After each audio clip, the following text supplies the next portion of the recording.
Imagine you're out with friends at a restaurant you've wanted to try for ages. You finally order the dish you've been dreaming about, but when it arrives at your table, you realize with a sinking feeling, it's completely wrong. What's the secret to getting what you actually wanted, without creating an awkward situation or ruining the evening for everyone? Hi everyone, I'm Sarah, and welcome back to the channel. Today, we're diving into a real story about how to handle those tricky situations where something isn't right, and we'll learn some fantastic, natural English to help you do it with confidence and grace. A few months ago, my friend and I decided to go out for a special dinner. It was her birthday, so we had booked a table at a nice Italian restaurant downtown that we'd heard great things about. The atmosphere was lovely, with soft music and warm lighting. We were both really excited and spent a long time looking at the menu, talking about what to order. I finally decided on a specific pasta dish with mushrooms and a creamy truffle sauce. It sounded absolutely delicious. My friend ordered a seafood risotto. We were chatting and having a great time, and after about 20 minutes, our food arrived. The waiter placed a beautiful-looking plate of pasta in front of me, but as soon as I looked at it, I saw that it was covered in small pieces of meat, like a bolognese sauce. My heart sank a little. I'm a vegetarian, so I couldn't eat it. My immediate feeling was that this was going to be really awkward. By the way, awkward means feeling uncomfortable or embarrassed. For example, there was an awkward silence when he asked about her old job. I felt that familiar stress of not wanting to cause a problem. For a moment, I started to hesitate. By the way, to hesitate means to pause before doing or saying something, often because you are uncertain. For example, she hesitated for a moment before answering the difficult question. I thought, maybe I should just eat the salad I ordered on the side and not say anything. Have you ever felt that way? You don't want to be that person who complains. My friend noticed the look on my face and asked what was wrong. I quietly told her it was the wrong dish. She, being a wonderful friend, said I should definitely say something. I knew she was right. I was paying for a nice meal, and I should get what I ordered. I just didn't want to make a scene.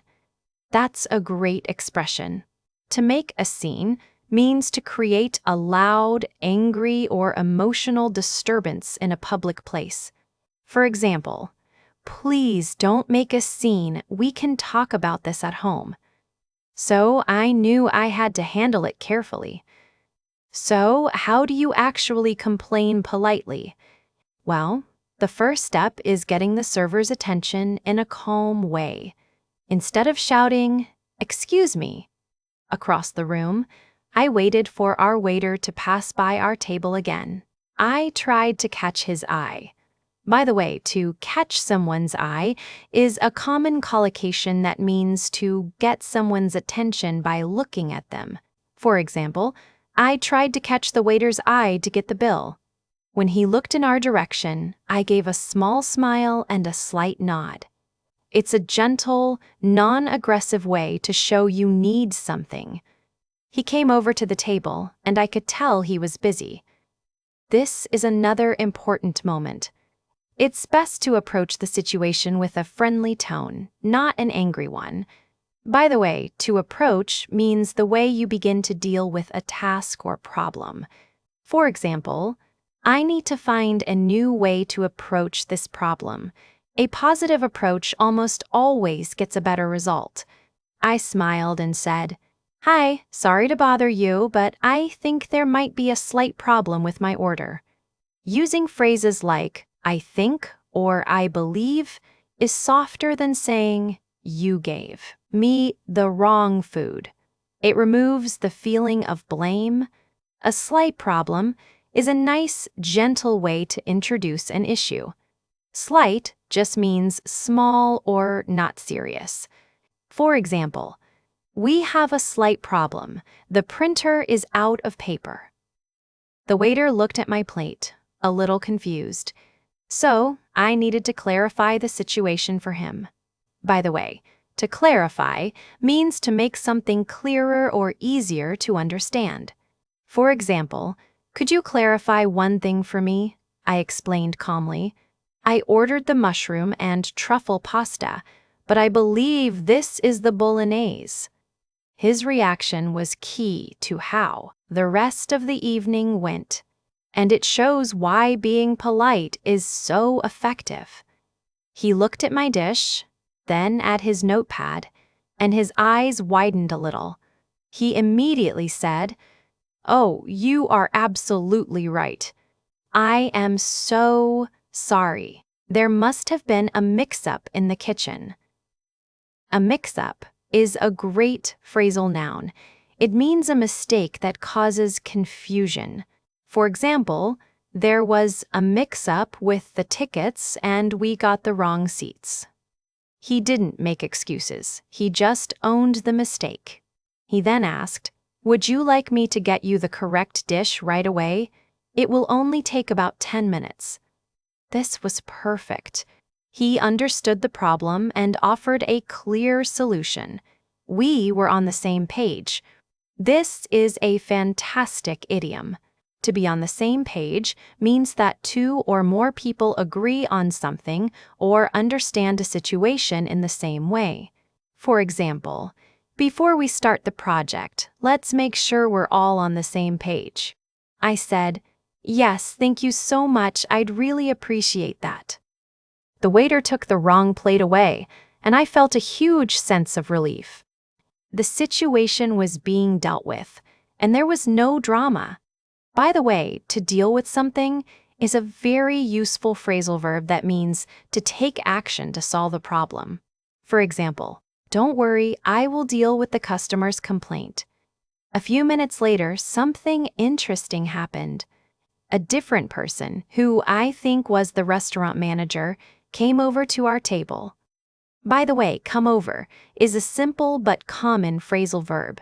It means to come to a place, especially someone's house or where they are. For example, the manager came over to see if everything was okay. He knelt down slightly so he was at our eye level, which felt very respectful. He said, "I just wanted to sincerely apologize for the mistake with your order. That's not the standard we aim for." The word sincerely is a wonderful adverb. It means in a real and honest way. For example, "He sincerely believes he is doing the right thing." His apology felt genuine, not automatic. He continued, "We're making your correct dish now, and it will be out shortly. And of course, there will be no charge for your main course this evening. We hope you'll give us another chance to give you a perfect experience." I was completely surprised. I didn't expect that at all. I thanked him, and he gave a warm smile before leaving. My correct pasta arrived just a few minutes later, and it was absolutely amazing. My friend and I were able to continue our dinner, and the mood wasn't ruined at all. In fact, the way the restaurant staff handled the problem actually made us feel more positive about the place. They were professional and kind. They managed to resolve the issue perfectly. By the way, to resolve means to find a solution to a problem or disagreement. For example, "We need to resolve this issue as soon as possible." So, what's the big takeaway from this story? Complaining doesn't have to be a negative or aggressive act. When you do it politely and clearly, it's simply a way of communicating a problem so it can be fixed. It turned out to be a really positive experience. The phrasal verb "turn out" means to happen in a particular way or to have a particular result, especially an unexpected one. For example, "The party turned out to be a lot of fun." In the long run, it's almost always better to speak up politely than to sit in silence, feeling disappointed. That phrase, in the long run, means over a long period of time in the future. For example, this decision will be better for the company in the long run. This skill is useful everywhere, not just in restaurants. You can use it if a package you receive is wrong, if there's a mistake on a bill, or in many other daily situations. The formula is simple. Be calm, be clear, and be kind. Communicating clearly and kindly isn't about creating conflict. It's about finding a solution together. And when you can do that, you not only solve your problem, but you also show respect for the other person, which often comes back to you in positive ways. If you found this story and these English tips helpful, I'd be so grateful if you took a moment to subscribe and like this video. Here, we explore fascinating topics like real stories, science, psychology, and success, all while helping you improve and master your English. I'm excited to see you in the next episode.